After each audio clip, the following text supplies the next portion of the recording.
Hey, what's going on everybody? It's ETAPRIME back here again. This is going to be a quick one, but recently one of my good buddies, Project SBC, sent me a link to an upcoming handheld known as the NANOPLAY. I figured we'd go ahead and take a look at the website, just talk about the device a little bit, and first things first, the overall design. So here's a look at what they've shown so far. As you can see, we've got kind of a blocky design, raised up triggers, non-separated D-pad, which is something I love to see.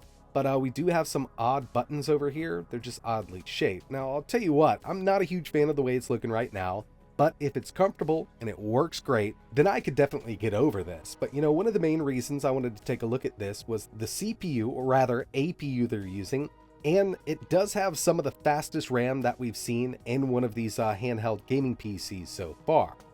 So moving down a bit, you can see ergonomic design, smooth feeling, I guess you could say that, PC grade cooling system, compact and portable, and for the analog sticks, they're not going to be using Hall sensors. They'll be using ALPS grade joysticks, or ALPS joysticks. So no Hall sensors here, and you know, we've gotten along just fine for years with these ALPS joysticks. I don't mind going back there.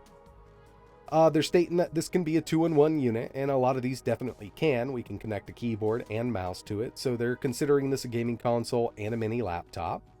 It will be using the AMD Ryzen Z1 Extreme, and of course we've seen this quite a lot in different handhelds this year, but one of the things that kind of sets this apart is the RAM speed. Now this is actually pretty crazy because we go down just a bit more here. They're stating that this is going to include 16 gigabytes of LPDDR5X at 8,533 megahertz, 128-bit bus running in dual channel. Now, I'll tell you, going from, let's say, 6,000 megahertz RAM up to 7,500 does make a difference with these RDNA 3 graphics.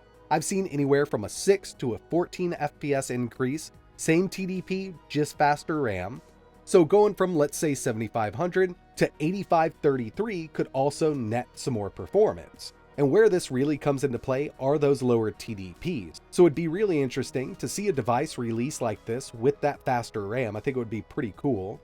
But yeah, so far, you know, everything that I'm seeing actually kind of does look legit. They do have a Kickstarter placeholder page. We're not sure about the company itself. Now, like I mentioned, one of my good buddies sent me this link over, and I kind of wanted to show it off to get everybody's thoughts here.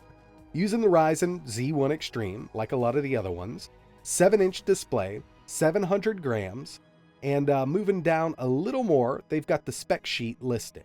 So again, weight is coming in at 700 grams. We've got the Ryzen Z1 Extreme based on Zen 4, RDNA 3 graphics, rated power at 15 watts, 16 gigabytes LPDDR5X, 8,533 megahertz with a 128-bit bus, dual channel memory.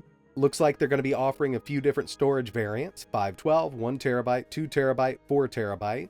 And it will be using an M.2 2280, PCIe 5.0, maybe PCIe 4, 7-inch IPS display, 100% sRGB, 100% DCI-P3, 1920 by 1080 with a 165 Hz refresh rate, 16 by 10, so it's not a 16 by 9 aspect ratio display, 2 USB 4.0 ports at 40 gigs, USB Type-C 3.2 Gen 2, shows 2 of those also, and 2 Type-A 3.2 ports, plus a 3.5mm audio jack and a micro SD card slot. 48 watt-hour battery, we've got all those controls built in, fingerprint sensor, 3-hour charge time, game duration 2 hours, dual channel stereo speakers with Dolby Atmos support. It's going to be running Windows 11. Wi-Fi 6E or Wi-Fi 7, and Bluetooth 5.3. So yeah, I mean, they've got a lot of stuff listed here. We're not exactly sure if this will ever come to fruition, but I wanted to get your thoughts here on the device. Just the overall look, what kind of specs they're saying this thing may have. Would this be something that you're interested in, or would you just kind of skip it altogether? I'd love to get my hands on something like this with that faster RAM just to see what it could do, but you know, all the information we have right now is just from their website. And if I come across any more information, I will post it up in my community section. But yeah, let me know in the comments below what you think about this device. You know, if it performs well, I don't mind how it looks. Are you just going to skip it altogether because you don't like the design? Are you tired of Ryzen Z1 Extreme? Let me know down below. But that's going to wrap it up for this one. Like always, thanks for watching.